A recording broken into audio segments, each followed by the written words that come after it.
Good morning and welcome to Jew in the City Speaks with your host, Allison Josephs, also known as Jew in the City.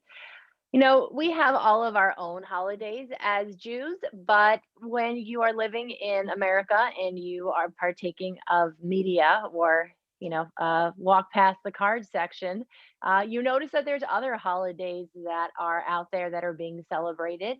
And we try to kind of keep an eye on what's happening in the larger world so that we can comment on it at Jew in the City about what's our take as Orthodox Jews on different issues. In some areas, we have similar ideas to some things that are going on in the rest of the world. In other ways, we have vastly opposing opinions.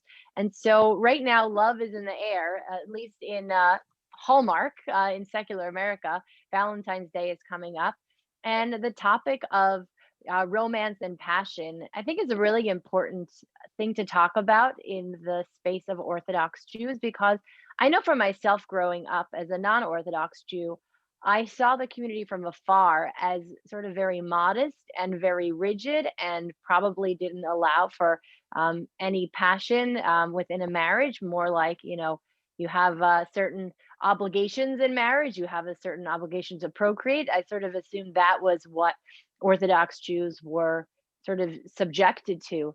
And then once I became observant myself and I learned about, how much we have to say on these topics and what even requirements by Jewish law men have towards their wives, it was a very different perspective than what I assumed things would be.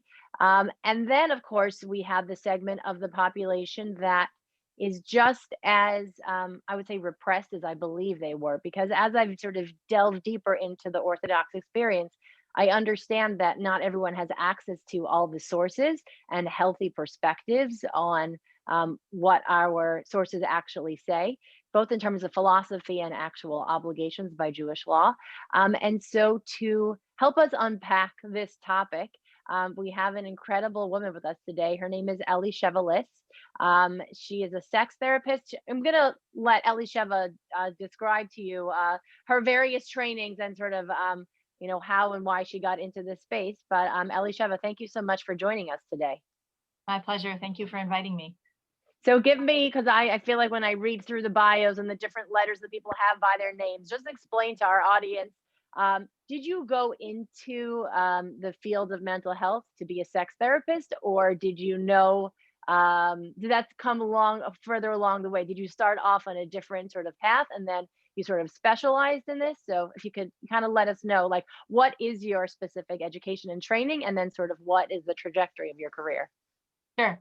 So actually, I started my career in education, but then as the years were going on, and I was just kind of getting to know people and myself and society, I realized that I enjoyed focusing on the people and relationships more than I did on the curriculum and transcript. So I went back to school, and my degree is actually marriage and family therapy. I'm a licensed marriage and family therapist. Got it. Got that Which wrong. is, Whoops. yeah. No, it's okay. If I'm not mistaken, I think the term sex therapist is not a regulated term. So there's a private organization, whatever. There's like all the politics and, professional organizations involved. But for all intents and purposes, a lot of people think of me as a sex therapist. I ended up with this subspecialty at any given point in my practice. Probably 60 to 75% of my caseload will involve some sort of sexual issues that we're dealing with. And I call this my accidental specialty. I didn't go looking for this. I wouldn't even really say I'm so passionate about that work. I just felt like, it kind of fell into my hands or into my lap, and it just it kind of snowballed. And I'm grateful to be able to do what I do, and I'm very gratified to see that there are more and more people within our communities joining the ranks of this profession. So now, just for my own edification or education, and maybe for our listeners too. So you said sex therapist is not a regulated term. So when we hear that term sort of getting thrown around, are most people actually like family or couple therapists, and then they specialize in the intimate space, and so people end up calling them that casually? Or is there another way, another type of training that someone might come to be called a sex therapist in as well? So I could talk about this topic for a while, but basically there is a private organization called ASEC, the American Association of Sex Counselors and Therapists, something like that. Got it. Okay. But it's a private organization, and okay. Whether you can call yourself, anyone can hang out a shingle and say I'm a therapist. That depends on what state you live in. But Okay. ethically, you should have a license and at least a master's degree in one of the 5 or 6 fields, of psychology, mental health, marriage development, whatever, those fields to be a therapist. Okay. There is a whole industry of coaching where a lot of people will just say, I read some books that I like, I had some cool experiences, I've inspired people. And coaching has zero regulation. So anyone could be a coach. Some of the coaches are incredibly talented and helpful, some of them not as much, but that's true of therapists too. So that's a whole different conversation. Sure. Yeah. Okay, so as a therapist, you're dealing mostly with dysfunction, and I would say, anyone, I guess, any doctor sees mostly unhealthy people. Maybe their view on the world is that most people seem sickly, when really, the world is a large space, and that people that specialize in certain areas, tend to come across certain things. Like, for instance, my experience at Project Makom leaves me with a lot of people that have bad associations with the Orthodox community. If I use that as a gauge for how all Orthodox Jews are feeling about our community, I would say pretty crummy. But I understand that the people that are coming to me are the ones that are seeking the help that things didn't go well with. So keeping that in mind, that you're seeing sort of the most dysfunctional cases, can you sort of back us up sort of on what is the ideal? Like, if you could give us sort of some sources or some ideas as to, on the topic of relationships, romance, love, anything that comes to mind about what I guess, figures we look to in the Torah or the Gemara as our, relationships to maybe copy, and then sort of what type of values or philosophy around love, marriage, romance, that sort of a thing. Okay, wow, that's a lot of stuff. Okay, so I was trying to like organize your questions in my head. There were like 3 or 4 in there. Okay, so the first one, I want to actually just very gently correct something that you said. I Sure. don't believe that I am exposed to the most dysfunctional elements of our communities. And I'll tell you Mhm. why. Because people who are going and seeking professional help, those are healthy people. And Interesting. so, yeah, so, I always tell people, healthy doesn't mean not having any problems. Healthy means Hmm. having perspective and wanting to work on problems. Everybody's got, Okay. everyone's going to bump into a Right. problem somewhere along the line. So I happen Okay. to have a very cushy practice. Generally the people who come to me are people who have educated themselves. They know what it means to go to therapy. They believe and have enough hope and optimism and confidence that getting help will make a difference for them. So I don't actually see my clients as being dysfunctional per se. Most of them are educated and intelligent and motivated. So again, I'm saying I have a cushy practice. Like No, you said, I think, yeah, right. No, I hear what you're saying. yeah, All right. So no, so to even go out and get yourself help is already a step in the yeah. way It's of getting. empowered. Yeah, Yeah, yeah. I hear you. Okay, that's a good yeah. point. So, so when we talk about like more severe dysfunction, I'm actually not the best, the most qualified to talk about that, because most of my Okay. clients do tend to be, very educated and very motivated. Okay. So that's just the first piece. Yeah. So one thing I respect about your work, and you alluded to this, but I think it has to do with my work also, is that on the one hand, you have your Jew in the City brand, which is trying to spread the beauty and the love and the joy that you've encountered, in your experiences with Judaism, particularly Orthodox Judaism. And then you have this other arm, Project Makom, which is there to ameliorate and address some of the issues that arise in people who are in pain within our community. So it kind of reflects that binary, that dual approach that we're supposed to have of asur me'ra ve'aseh tov, like to try to remove the things that are not working, the dysfunction, the problems, and to do good. And so, a very deep idea that I believe in Torah, and I think it's just true psychologically, is that most things in this world are neither inherently evil or inherently good. They are, they're here, they're part of creation. And then we're meant to do what we do with them. We're meant to make choices. And then our choices affect the moral charge of what they are. And I think that's true of many things, about money, about food, about language, about sex, even about Torah itself. It's that the Gemara says that Torah is, it's an elixir of life and it's an elixir of death, which is a funny thing to say about the Torah, but the Talmud itself says that, is that Torah itself can be corrupted, or it can be, sublimated. It's kind of like Whoa. of what we do. I Elixir wouldn't of say death. that. No, I didn't say it. The Talmud says it. No, I like that line. As a Baal Tshuva, I mean, hopefully all people are always learning, but I think I've met the people that have taken the elixir of death, unfortunately. So that's a good thing to keep in mind, that most things in life can be spun one way or the other. Yeah, and there's another, a lot of the things I sometimes joke that some of the stuff that's written in the Gemara and the Mishnah, if somebody would write it today, they would be considered a heretic. Exactly. But they had broad shoulders, these rabbis, and they weren't afraid to tackle complicated, difficult issues. And another thing that it says in the Torah, in the Gemara, I think, is that divrei Torah. Can I say it in Hebrew, or should I just say everything? It's just stick with English. Yeah. I mean, you could say it and then translate it, because our yeah. audience, Okay. It says that the words of Torah are wealthy in one place and poor in other places, which means that anything can be taken out of context, can be cherry picked to promote a particular agenda. And I think that anyone who's been living within any religious community has heard the tragic distortion of God's word in any religion, and that anyone who is cruel or narcissistic or self-serving can distort and take something out of context to serve their own values, which it's awful when people do that in general, but it's particularly egregious when they do it with religious values. So, so when we talk about, you had asked if, this is a sex positive religion, so I would say it kind of depends how you determine what sex positive means. Because, sex positive by contemporary perspective is much more permissive than it would be from a religious perspective. So, and you had also alluded to the notion of, from your perspective as someone on the outside looking into halachic life, saying, okay, so sex is mainly utilitarian, it's procreative, you're supposed to have babies, right. And we know, Orthodox communities are really good at having babies. And I think a lot of people are under that impression that it's just, have big families. But actually, there are two separate mitzvot in the Torah that talk about sexuality. And well, there are actually a lot, but they're two positive in particular. There's pru'urvu, which is the mitzvah to have children. And there's also the mitzvah of ona, which is the mitzvah for a couple to pleasure each other, and particularly a mitzvah for the husband to pleasure his wife. And that holds true even if there's no applicability to procreation. So, for example, if the couple, if the wife is already pregnant, if she's postmenopausal, if they're on birth control, there are a lot of times where you're not specifically trying to conceive, or if there's known infertility, there's a lot of reasons why you might not be trying to conceive. And most couples in a healthy, loving relationship are going to be intimate, physically intimate, and have sex a lot more than they're going to have children, And so, right. And these are really two separate holy endeavors. And I think for a lot of people, even people who grow up within the Orthodox community, that's news to them. It's like, oh, it's not just, it's not just about making babies, it's about making love.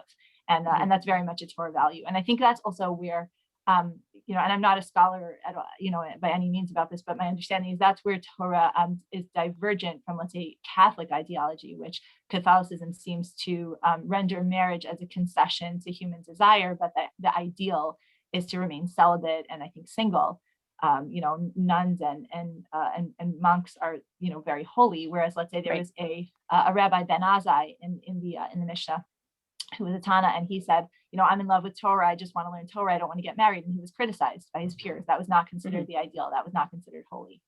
I don't know if I answered all your questions. But. No, that was great. No, that was, I think so. From a halachic perspective, we have, 2 points about the procreation, but also the point of pleasure. And I think specifically focusing on the woman, which, as sort of a progressive idea, that's something that I think that modern society is just trying to figure out how to do. And I think the fact that, this is part of, baked into the Torah itself says a lot about how it values women, how it values, just even the act of sex between a couple.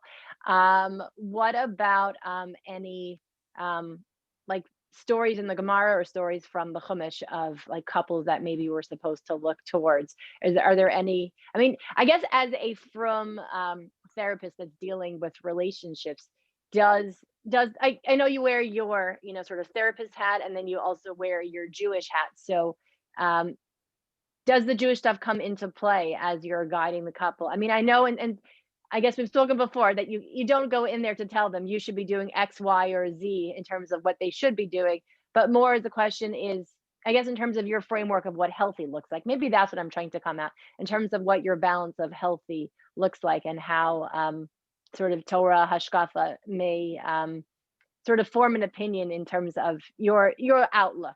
Am I explaining that well? Like, are there anything else that you learned within Torah sources from Adam and Chava, or Yaakov's love for Rachel, Rabbi Akiva and his wife. Are there any other things that we look to sort of to form a hashkafa, I guess, about what a sex positive Orthodox Judaism looks like? Okay, so wow, we only have 28 minutes, Allison. Yeah. You just asked me like 4 hours worth of stuff. All right, highlights. Give me your highlights.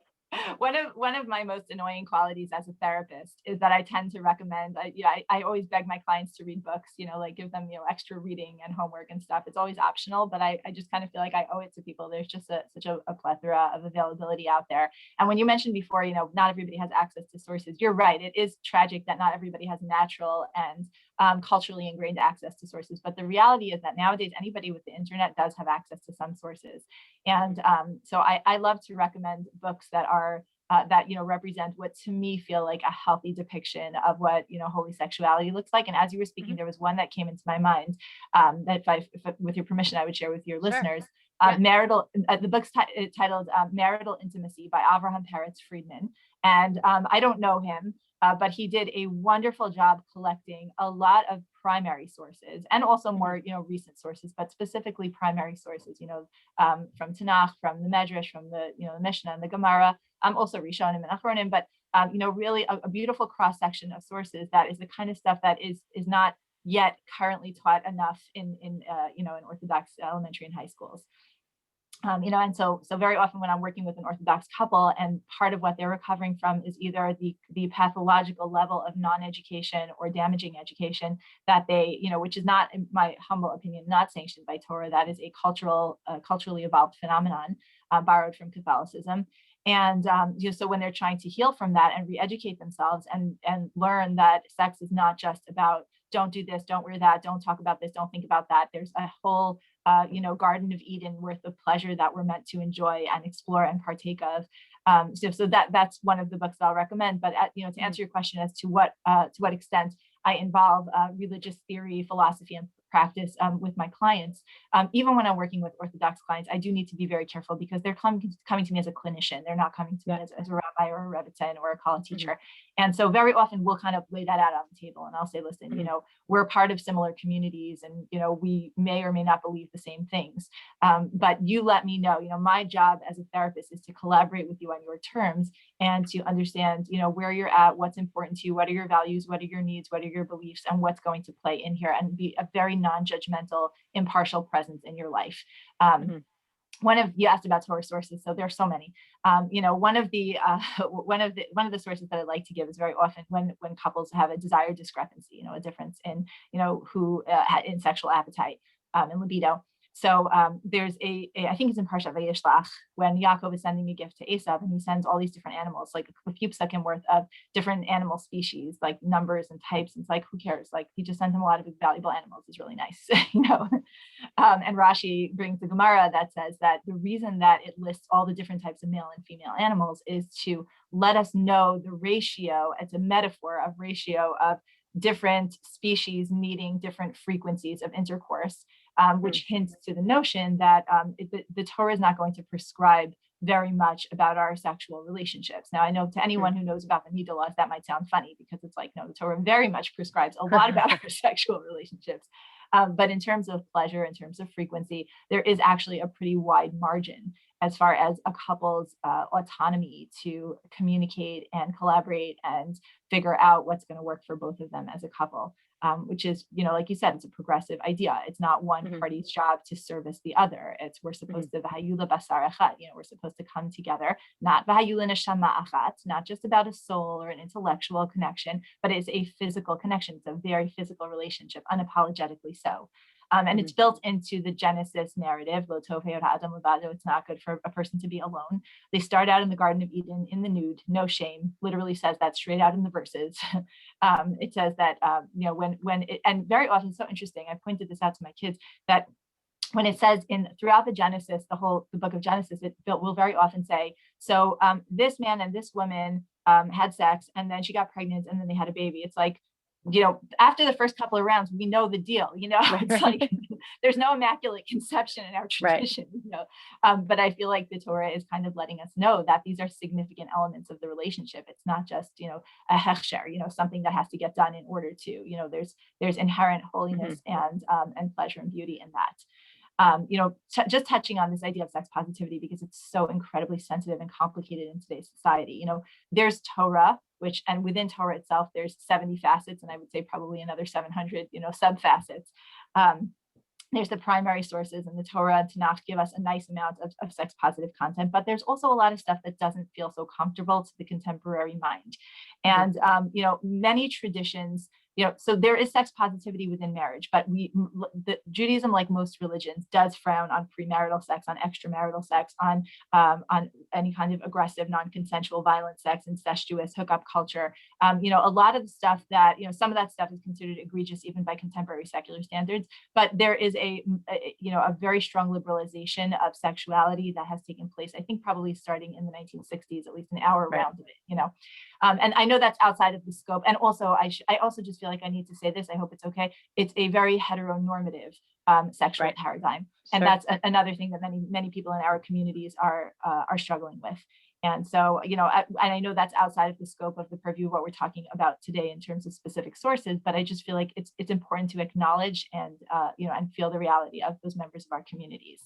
I think contemporary, organized religion in general is kind of struggling with the issue of how to address the needs of certain members, including LGBTQ members of, identifying members of our communities. So, sex positivity is a very relative and complex and layered notion. And I think as, language and culture continue to evolve at record speed, we're challenged. All of us are challenged, but particularly those of us who are in religious communities are challenged to hold space for the very human realities and experiences that people are having, and also, to figure out what God actually wants of us based on the, the Torah and the tradition and the sources that we have, some of which are, offer more flexibility than others.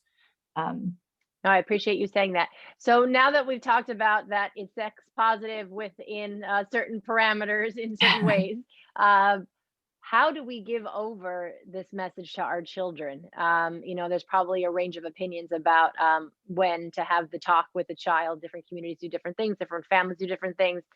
We spoke about, you said, how sources outside of Judaism sort of got into our community to give over a negative or a guilt-ridden perspective to sex, or, something that's very utilitarian as opposed to love and passion and pleasure.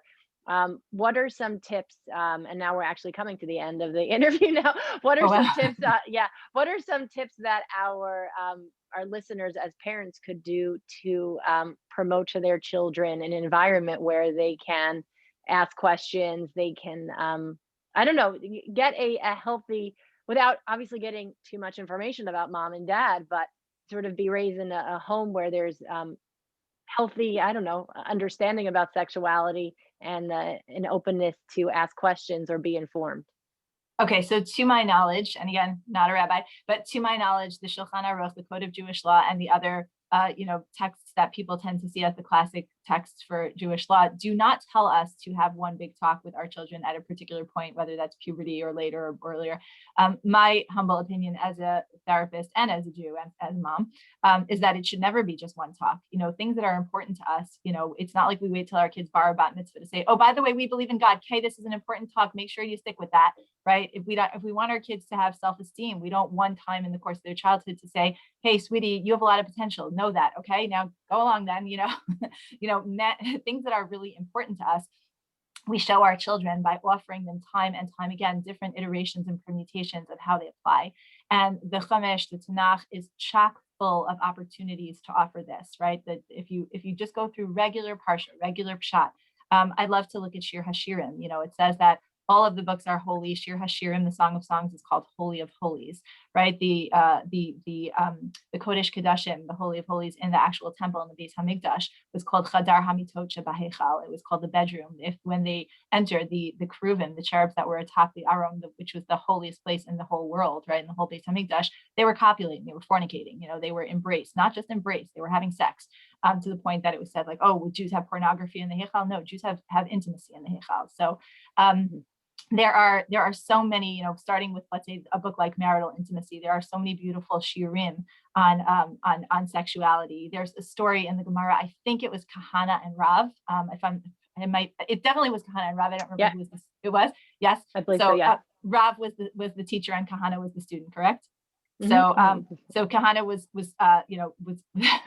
he was lurking in the bedroom and watching Rav have sex with his wife, and he was discovered, and he says, "Get out of here! What are you doing?"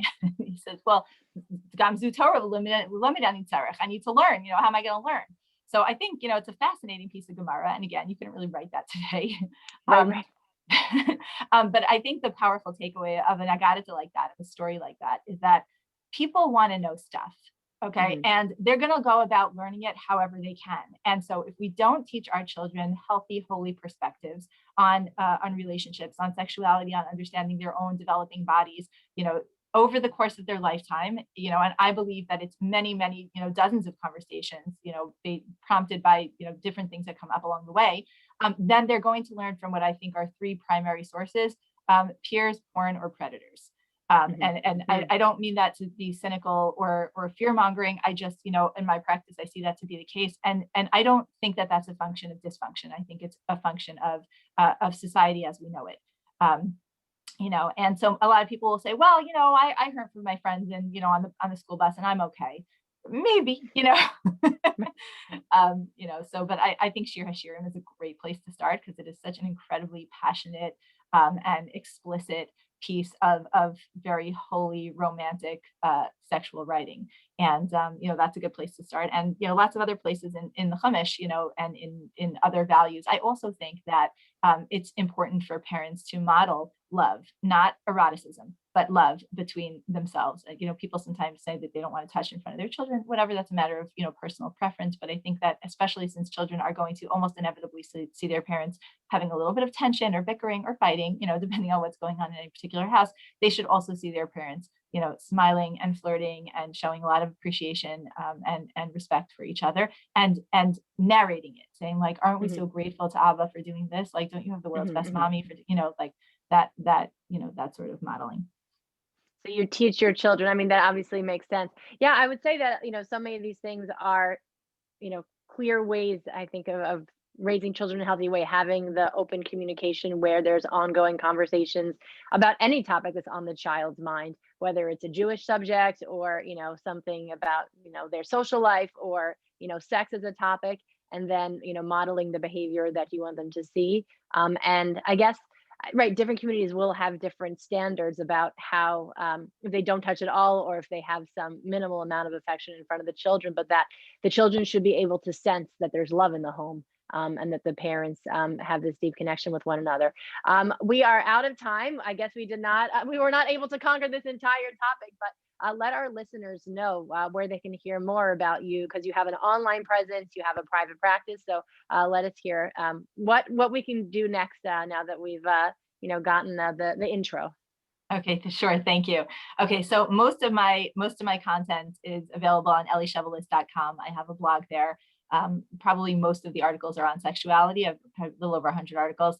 I also have digital courses. One of them, pertinent to what we're talking about, is called Sacred Not Secret, a religious family's guide to healthy, holy sex education. So it's really like a play-by-play, different ages and scenarios that come up, and a lot more sources to talk about.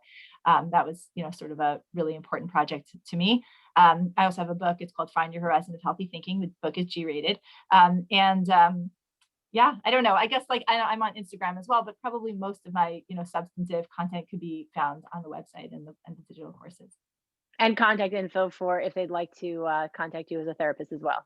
Oh, yeah, that would be there too. I mean, my practice is pretty full at the moment, but it doesn't hurt to Got try. it. So, yeah. Okay, excellent. All right. Well, I mean, really, I think, getting this information out there in an appropriate way, but also in a way that people have the access to be able to help their children grow up in a healthy way. As I look at, again, putting out the positive and also confronting the negative, people making changes within the community and trying to find big ways to, shift things in homes that are not going as well as they could be. It's really a service to, the Jewish people. So thank you so much for all that you're doing. Thank you too. Okay, thanks so much. And thanks for listening. You can catch us same time, same place next week. Bye-bye.